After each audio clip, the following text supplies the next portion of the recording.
देशामध्ये one nation one election ह्या दिशेने देश जात असताना महाराष्ट्रामध्ये कुस्ती क्षेत्र म्हटलं तर आपली खरोखर जुनी संस्कृती जुनी परंपरा म्हणून कुस्ती क्षेत्राकडे बघितलं जातं. पण त्याच महाराष्ट्रामध्ये शासन एका वर्षात 4-4 महाराष्ट्र केसरी होत असताना का लक्ष देत नाही? कारण आज 2024चे 2 महाराष्ट्र केसरी, 1 महाराष्ट्र केसरी झालेला आहे.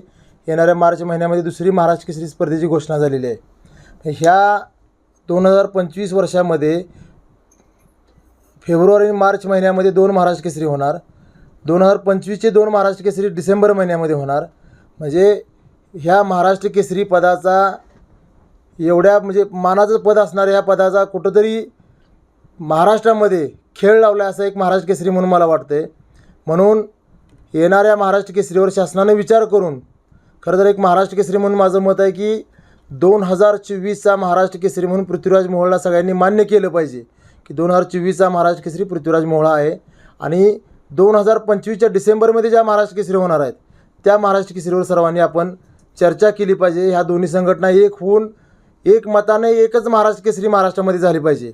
कारण जी 50-60 वर्षाची परंपरा आहे महाराष्ट्र केसरीची ही खरोखर ह्या पदाची खरोखर कुठेतरी चेष्टा व्हायला लागल्या एक महाराष्ट्र केसरी म्हणून माझं असं मत आहे. कारण ह्या वर्षी फेब्रुवारी मार्च महिन्यामध्ये 2 महाराष्ट्र केसरी, डिसेंबर महिन्यात 2 महाराष्ट्र केसरी, ग्रीको रोमनचा महाराष्ट्र केसरी, कुमार महाराष्ट्र केसरी, युवा महाराष्ट्र केसरी, महिला महाराष्ट्र केसरी. म्हणजे ह्या महाराष्ट्र केसरीची पदाची खरोखर तुम्ही चेष्टा लावलेली आहे या संघटनेनं. खरोखर शासनाने ह्यामध्ये लक्ष घालून ह्या दोन्ही संघटनेचे एकमत होऊन एक महाराष्ट्र केसरी झाला तर ठीक, नाहीतर शासनाने ह्यात दखल घेऊन शासनाची कमिटी नेमून ह्यातनं दरवर्षी एक महाराष्ट्र केसरी स्पर्धा झाली पाहिजे. ही खरं माझी पहिली मागणी आहे. राज्यामध्ये एक राज्य एक खेळ एक संघटना हे वाक्य अंमलात आलं पाहिजे शासनाच्या वतीनं. म्हणून खरोखर मी आज सर्व पत्रकारांच्या समोर उपस्थित आहे. येणाऱ्या काळामध्ये 2024चा महाराष्ट्र केसरी हा पृथ्वीराज मोहोळ आहे हे सर्वांनी मान्य करून डिसेंबर महिन्यामध्ये 2025चा महाराष्ट्र केसरी स्पर्धेच्या आयोजनावर आपण आज चर्चा केली पाहिजे. संघटना असेल, परिषद असेल. आणि ज्या पद्धतीनं मी 2 वर्षापाठीमागं सांगली शहरामध्ये पत्रकारांच्या समोर जी मागणी केलेली आहे की सांगलीला महाराष्ट्र केसरी स्पर्धा द्या, मी 1 कोटी रुपयाचं बक्षीस सांगली जिल्ह्याच्या वतीनं महाराष्ट्र केसरीला देतो. आज सांगलीला जरी स्पर्धाचं आयोजनाची संधी नाही दिली तर येणाऱ्या 25च्या डिसेंबरमध्ये जी महाराष्ट्र केसरी जो आयोजन करेल त्याने 1 कोटी रुपये द्यायची तयारी ठेवायची आणि मग स्पर्धा घ्यायची ही माझी मागणी आहे. कारण त्याच्या पाठीमागची भावना एवढीच आहे माझी. होणारा महाराष्ट्र केसरी 15-20 वर्ष आयुष्यातली खर्च करून जवळ 50-60 लाख रुपये खर्च करून तिथंपर्यंत पोचलेला असतो. आणि खरं आज आपण जर विचार केला तर अनेक महाराष्ट्र केसरी असे आहेत. आज आमचे मी गुरुवर्य म्हणेन पैलवान गुलाब बर्डे नगरचे एका कंपनीत वॉचमन म्हणून काम करतात.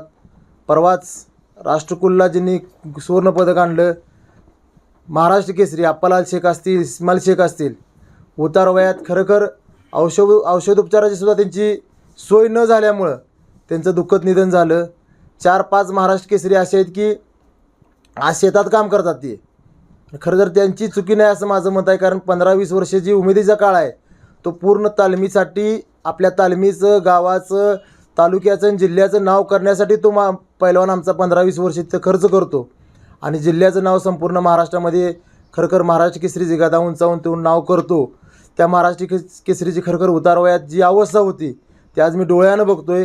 म्हणून माझी मागणी आहे की येणाऱ्या काळामध्ये जो आयोजन करणार आहे महाराष्ट्र केसरी स्पर्धेचं त्याने 1 कोटी रुपयाचं बक्षीस दिलं पाहिजे. जेणेकरून भविष्यात ते 1 कोटी रुपये त्याच्या नावावर ठेवले तर महिन्याला 1 ते 1.5 लाख रुपये त्या पैलवानाला मिळतील. त्याच्या निधनानंतर त्याच्या कुटुंबाला ते पैसे मिळतील ही ह्याच्या पाठीमागची माझी भावना आहे. आणि आपण आज 2024चा महाराष्ट्र केसरीचा विषय बंद करून 2025च्या डिसेंबरच्या महाराष्ट्र केसरीच्या बद्दल चर्चा करावी दोन्ही संघटनेनं. नाहीतर ह्याच्यात लक्ष घालून शासनानं ह्यात गांभीर्यानं दखल घेऊन ह्याच्यावर तोडगा काढावा. येणाऱ्या 4 दिवसामध्ये माझं सांगली कलेक्टर ऑफिसच्या पुढं 1 दिवसीय लक्षणीय उपोषण होणार आहे. त्या उपोषणामध्ये माझे सर्व मागण्या पुन्हा एकदा मी शासनाकडे मागणी करणार आहे. आणि खरखर माझ्या जर मागण्या मान्य जर नाही झाल्या तर त्या उपोषणानंतरचं माझं जे पाऊल असणार आहे ते आक्रमक आणि सर्व शासनाला अडचणी निर्माण करणार असणार आहे. त्यामुळे शासनाने ह्याचा गांभीर्यानं विचार करून योग्य ते निर्णय लवकरात लवकर जाहीर करावा, ही माझी एक डबल महाराष्ट्र केसरी म्हणून मागणी आहे. एबीपी माझा, उघडा डोळे बघा नीट.